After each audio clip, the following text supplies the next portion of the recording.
What's going on, guys, and welcome back to Rooted in Reptiles. In today's episode, we're going to be covering shipping and how to properly ship your animals, package them, and make sure that they make it to their destination perfectly healthy and perfectly safe. This is an episode that came up kind of spur of the moment here with some recent things that have come up on Facebook. So going along with the time frame of babies that are right around the corner for us and will be getting sent out here very shortly. A lot of the Gigas breeders have already bred their animals and are now waiting on their offspring. So shipping offspring and shipping animals, it's all year event, but it's going to be getting really busy here. So no time like the present to cover this topic. Stick with us. So what we're going to do here is we're going to go through and basically deconstruct a shipment box, and we're going to go through and cover exactly how to properly ship an animal. So these are two boxes that I received, one from Ray, one from Austin. I threw out everything that was inside of them for the most part, but I made a box up for everyone so they can see basically how they came, and they'll be able to see a method of how to properly package an animal. So one thing that needs to be covered immediately is the box itself. The cardboard box needs to be properly labeled on the outside of the box. So on this box here, you can see that it says live harmless reptiles, perishable, handled with care. Also has the up arrows. It's extremely important that you have this label here, guys. What you can do is you can potentially get into trouble with the Lacey Act, so it's extremely important that this is labeled. Label it on all sides of the container, so that way no matter where someone looks at the box, they'll be able to see that it is live harmless reptiles. According to Ship Your Reptiles website, they say that you should put wildlife, live harmless reptiles. These guys, Ray and Austin, they're just putting live harmless reptile. If you want to just cover yourself and be safe, go ahead and put wildlife before it and then put live harmless reptiles behind it. It's extremely important, again, that this has this label on here. Next thing you'll notice right here are two ventilation holes. Austin put two holes on each side of his container, and those holes go through to the inside. They go completely through your styrofoam insulation and through to the inside. Ray did the same thing. Ray also added his business card. Good advertising for Ray, as everybody who handled this box now sees that he sells skinks. So good idea there. Again, you'll see Ray has labeled here live harmless reptiles, 2 blue tongue skinks. So that's important. So going on from there, you're going to want to know exactly what time of the year you're shipping. So it's kind of important for most of us who are basically just shipping out babies. So that's going to be in the spring, summer, and possibly fall for later holdbacks that are now being sold. During the spring, summer, and fall, you're going to want to use cryo packs or phase 22 packs. Basically what they do is they maintain a stable temperature within the box right around the 74 degree Fahrenheit mark. What happens is it's a phase changing material that will either cool the box if the box gets too hot inside, or it will heat the box if the box begins to get too cold. You can really, they say you can never use too many cryo packs. Whether that's true or not, I'm not sure. I know for a lot of the amphibian guys, they put multiples in the boxes and seem to have no issue with it. So you'd be more than safe, I would be willing to say, if you wanted to put 2 in a box. For boxes these sizes, you can see they're not very big. So 1 would be plenty sufficient. In this box I received 2 animals. In this box I received 3. So you can kind of get to see the size difference for what size boxes these guys are using to ship these younger animals. I received my animals in September, first week of September, so they were a little bit on the bigger side. I was waiting for my rack to get in as Animal Plastics got behind, which is totally fine because they were more than willing to wait for me and work with me. So moving on from the outside of the box, it is absolutely important that you have an insulated box. So make sure that your boxes have foam insulation in them. If your box isn't properly insulated, then you're going to have a much harder time keeping a stable temperature within the box. Really, the only time you should ever use a heat pack is in the winter when it's extremely cold. But for most people, they're not shipping animals in the winter. But for those of you who do or will need to, you're going to want to look at using a heat pack. You absolutely can overuse a heat pack. If you put multiple heat packs in the same box, you will kill everything within the box. So definitely don't do that. If you go on Ship Your Reptiles website, they cover proper use of a heat pack. Basically, it's one per box, except for their largest box size, which I think is like a 30 by 18 inch box. So it's a pretty big box, and they're only saying to use 2 in that box. Another thing that you're going to want to do is the cryo packs, they're reusable. So they'll never stop really working, I guess you would say. But the heat packs will. So if you're going to use a heat pack, you're going to want to get at least a 40-hour heat pack. Never use anything with less time, and never ever use hot hands or hand warmers as heat packs. They are not heat packs. That's not what they're meant to do, and they will kill your animals. So definitely don't do that. For me personally, if I were shipping an animal in the winter, I would get a 72-hour heat pack just to cover if the animal got lost or delayed somewhere. It would still have plenty of heat to last it 3 days being in transit. So that just kind of covers your bases. There's a difference in price between the 40-hour and I believe like it's a 60-hour heat pack, but there's no price difference between a 60-hour and a 72-hour. So why not just get the 72-hour? More hours for the same price, you might as well. Another important note is that when you tape that heat pack to the inside of the container, it's going to have a red line. Absolutely do not cover that red line, because in order for heat packs to work, they need oxygen exchange for the chemical reaction to create the heat. If you cover that red line up with tape, then the heat pack is not able to take in oxygen and therefore cannot properly function. So when using cryo packs, basically they're just a phase changing material. It's chemicals in there. I'm not exactly sure what it's made up of, but basically they just regulate the temperature within the box.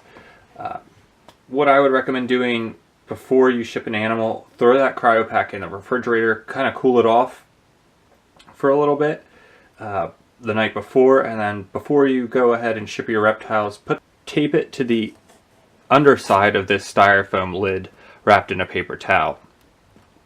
That'll hold it nice and high above all the reptiles, and it'll help kind of spread that good temperature throughout the entire box. Another thing that you're going to want to do is ventilate your box, like I covered when we went over the outside of the box. Do that before you put any reptiles in the box. The last thing you need to do is punch a bunch of holes with something hiding inside. Definitely a bad idea. They also sell cold packs. If you should really never use a cold pack. They get really cold and you have the potential to harm your reptile. Not to mention, if it's just that hot, don't ship your reptiles. And I recommend, if it's just that cold that you would really need a heat pack, just wait if you can. I mean, if it's last ditch effort and you absolutely need to ship them, then heat packs work. But if you can, why not just wait for ideal temperatures? Don't take unnecessary risks. That's my motto. So going through this box, we're going to kind of go through and show you everything that you're going to need to ship them. So when you open this box, we kind of went over the outside labeling. Your shipping label will be taped up top here. I tore the other half of it off so you can't see where I live. And you can't see really where my neighbor lives, who receives all my shipments while I'm at work. You can see that this is labeled Blue-tongued skinks under the contents of the top of Austin's box here. Ray has it labeled here on the top of his box. These boxes then will have the labels on the top. Covers everything, all your shipping information. Both of the tops are labeled Blue-tongued skinks. Ray even has the quantity here on the top of his.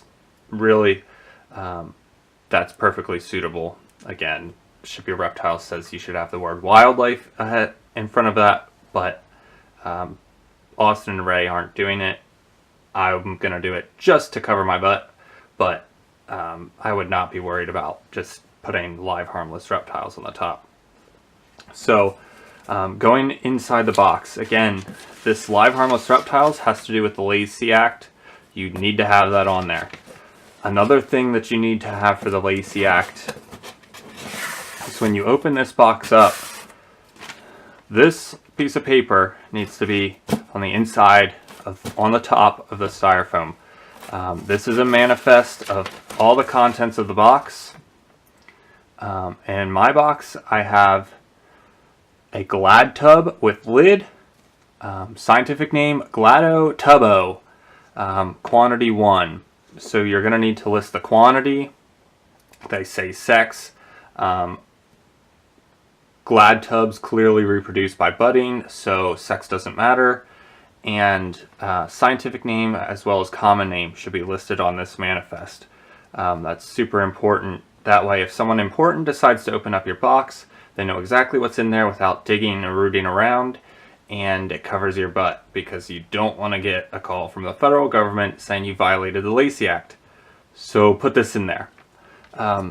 This, again, just lays right here on the top of your styrofoam, not underneath it. This way, if they decide to open this, they're going to see that you're that you meet the requirements for the Lacey Act, and they might continue on to inspect the contents. That's definitely possible, but you know, this is important. So have this. So again, underneath that is your styrofoam. Again, proper styrofoam insulation is important. Don't take a bunch of crumpled up pieces of styrofoam, kind of piece them together and think that that's suitable. Definitely, absolutely not. So going inside of that, you would have a heat pack or your cryo pack taped to this underside, so that way it faces in. It should be taped on here with like packaging tape, will work just fine. So going inside of that, we've now covered your exterior box, your manifest list, and your styrofoam. So you're going to need some form of packaging material. A lot of people use newspaper. Ray used some of the styrofoam peanuts. That's perfectly fine. I mean, whatever is going to keep your animal stable within this box as it gets jostled around. That way the tub is, or bag or whatever they're being shipped in, is stable. It's not sliding and bouncing around in the box. So do what you can to package this so that way that this tub, or this is just a Glad tub, this is my scientific animal that I've been shipping in this box, is stable. Really, you would use like a bag or whatever tub you're using. Again, they come in various sizes for various size animals. Use an appropriately sized container. You don't want too big of a container so that your animal is bouncing around in it, and you don't want too small of a container so that your animal is completely cramped and kinked up in here. Inside of this, just put a paper towel for your animal. This will soak up if they go to the bathroom at all, and it gives them something to grip onto versus like a slicker plastic. Again, this container needs to be ventilated as well as the box.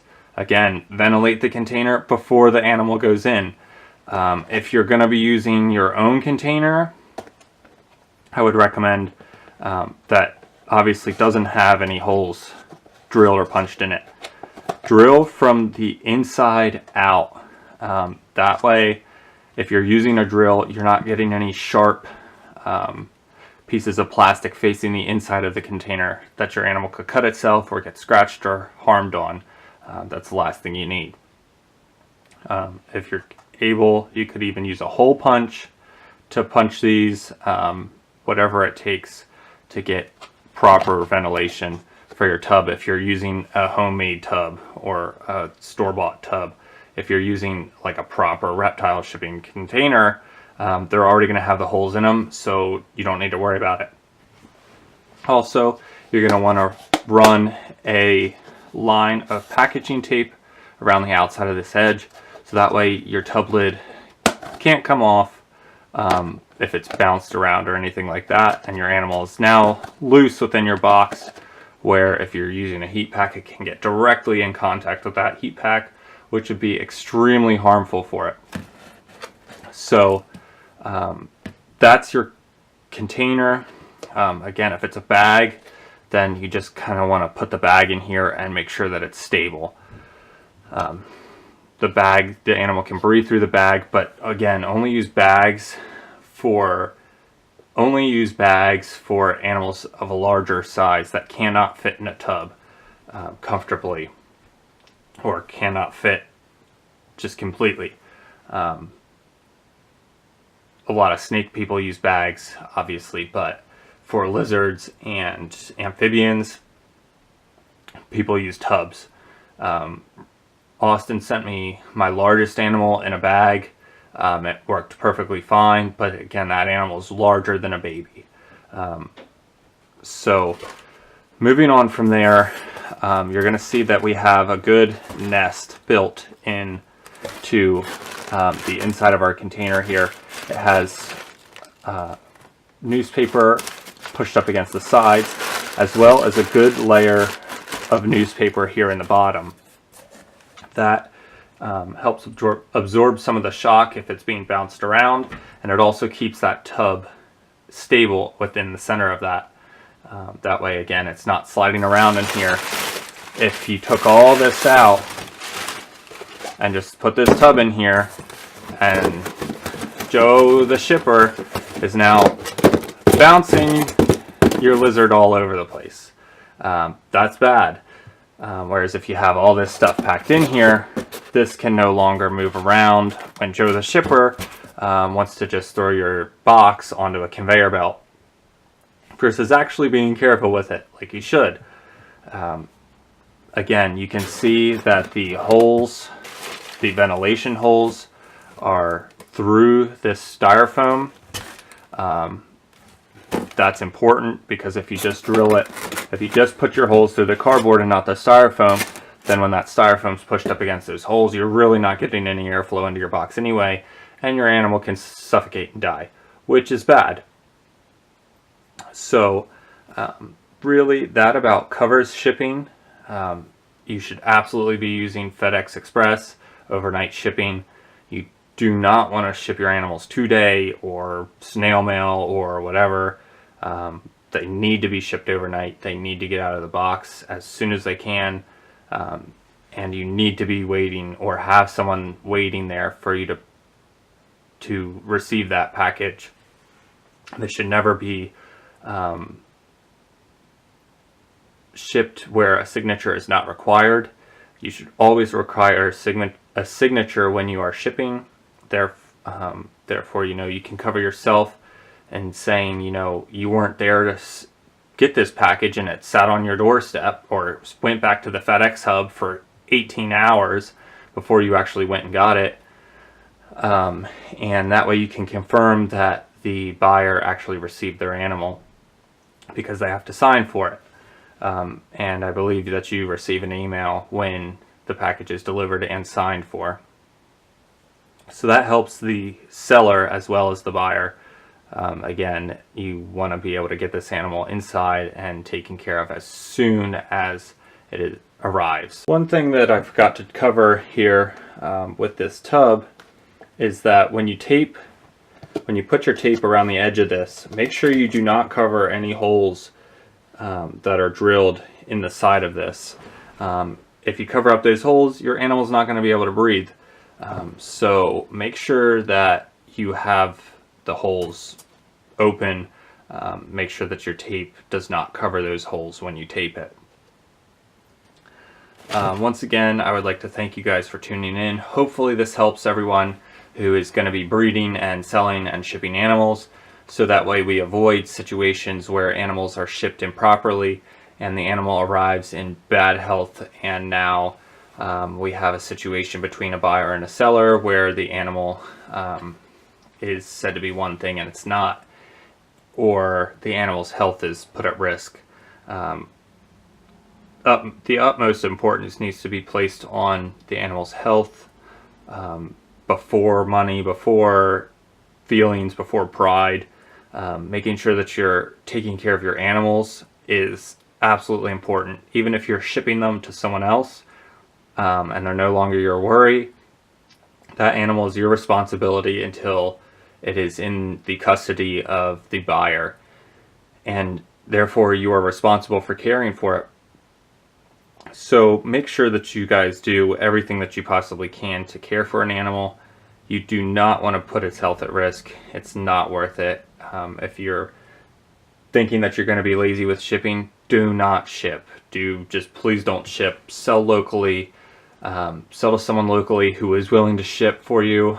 I know that TC bought an animal from someone who has never shipped before. TC went and bought everything that they needed to ship the animal to him. He took and sent all of the shipping supplies to the seller and gave him step-by-step instructions on how to get that animal to him safely and properly. This way TC didn't run into a situation where his animal was shipped improperly because the seller really had no idea how to ship an animal. So that's an option for you guys, that if you have a cooperative seller that has never shipped before, you can purchase all the supplies, ship them to them. It's an extra expense, but if you really want that animal and they just don't have the shipping supplies and really weren't wanting to ship but are willing to with your help, then that is an option for you guys to consider. Again, it's a little bit of an added expense, but if you really want something, then the little bit of extra money to make sure that it makes it to you safely is absolutely worth it. One thing is, all of these shipping supplies, from the box, the insulated boxes, to the proper tubs, not this Glad container that I found in the kitchen, your cryo packs, your heat packs, all that stuff, tape, bags, can be found at shipyourreptiles.com. You can also purchase proper shipping supplies through other reptile sellers online, and you are able to have that stuff shipped to your door, so that way you can properly ship out your reptiles. I priced everything out today. To get a box like this, when you purchase these things, they come in multiples. So like, I think the minimum box order is like 10 boxes, and it comes out to like $16 or something like that for the boxes. And then the cryo packs are, I think, like $4 a piece maybe, or something like that. They might even be less. But you can get all this stuff, and really to ship your animal properly, it's going to cost you at most $20. $20 is by far cheap to make sure that your animal makes it to its destination safely. Again, the cost. $20 should not stop you from making sure that your animal arrives safely and healthy. That's your responsibility, guys. If you guys are wanting to sell and make a little bit of extra money to fund your hobbies or whatever, then account for that extra $20 and go into it knowing that that fee is going to be there to be able to ship your animals properly. That is just something to consider. Again, buy from Ship Your Reptiles is definitely a good place. You can actually ship through Ship Your Reptiles, where they will insure your packages. Some sellers choose to self-insure, where they'll cover dead on arrivals or injured animals or whatever. Some prefer to use shipping insurance that you can purchase through FedEx. I think it's like $2.50 for every $100 of shipping or of value that's being shipped. And you could also use the option to go through Ship Your Reptiles, where they will cover the shipping insurance. I would also recommend checking out Ship Your Reptiles for the information regarding temperatures that they recommend to ship with a heat pack. They don't mention anything about shipping with cryo packs on their website, which I found a little bit odd, as they cover shipping with cold packs and hot packs, but they don't have anything for shipping with cryo packs. They sell them there, but I'm not exactly sure why they don't cover them or give a temperature range that they would say to use them in order to get the insurance through Ship Your Reptiles, if that's how you choose to ship. But they do have plenty of information on the Lacey Act, which is something that you guys should be reading up on if you're wanting to ship and sell reptiles, as you don't want to get into trouble with the federal government, because that would be bad. Federal prison sounds like a pretty bad place, and I would prefer to stay out of it. So I'm going to abide by the Lacey Act and ship properly. But they really simplify it to just making sure that it's labeled wildlife, live, harmless reptile on the outside. You're not allowed to ship venomous reptiles, I believe, is the way they pose it on there. And make sure that you have this manifest on the lid of the styrofoam container between this cardboard and the lid. So that way, when they open this, when they go and open this box up here, this is the first thing that they're going to see within the box, and that way they know exactly what's in the box. Again, they might go through and inspect the box, close it up, and send it once they figure out exactly what's in it. They might not, but don't take that risk. Sounds like a bad risk to take. Again, don't take unnecessary risks. That's my motto. So they have a link on Ship Your Reptiles to the actual Lacey Act document that goes into crazy detail about everything regarding the Lacey Act. My ADHD and ADD say I cannot read it, so the simplified version and the version that Ship Your Reptiles goes by is pretty good for me. But for those of you who can sit there and read a long, boring document, probably a good read if you're into it.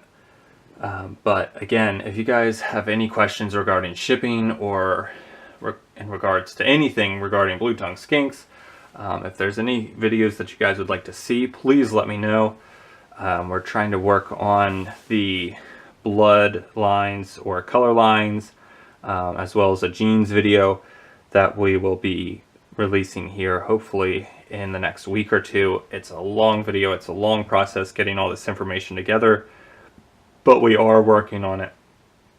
So definitely a video to look forward to, and it's going to be a cool video. It's going to be packed with a ton of pictures of a ton of animals and a ton of great information regarding Austin's orange animals and the red animals and the different whites and the T positives and the Turners and all the genes that we really have to work here with We're basically going to cover northerns with it, as they're really a lot of people's focus when it comes to color lines and stuff like that. But we might throw in like the Hypo Easterns or something like that. Don't know yet, but we are definitely getting that together for everyone, hopefully here before breeding season for northerns kicks in. But no promises, as again, it takes a long time to get it together properly and give the proper history on these different animals. So as always, I would just like to thank everyone for tuning in for this episode. Hopefully this helps everyone get through this breeding season and through this shipping season, and allows everyone's animals to make it to their destination safely and happily. Please tell all of your friends about these videos. We've kind of hit a wall here with subscribers. I'm not exactly sure what's going on with that, but definitely going to keep charging forward, and definitely going to be pumping out more videos every single week for everyone, and hopefully getting out as much good positive information as we possibly can to clear up some of these different misconceptions that people are having. So again, I would just like to thank everyone for tuning in. Please share this with everyone you know, and as always, like, comment, and subscribe. Thank you guys.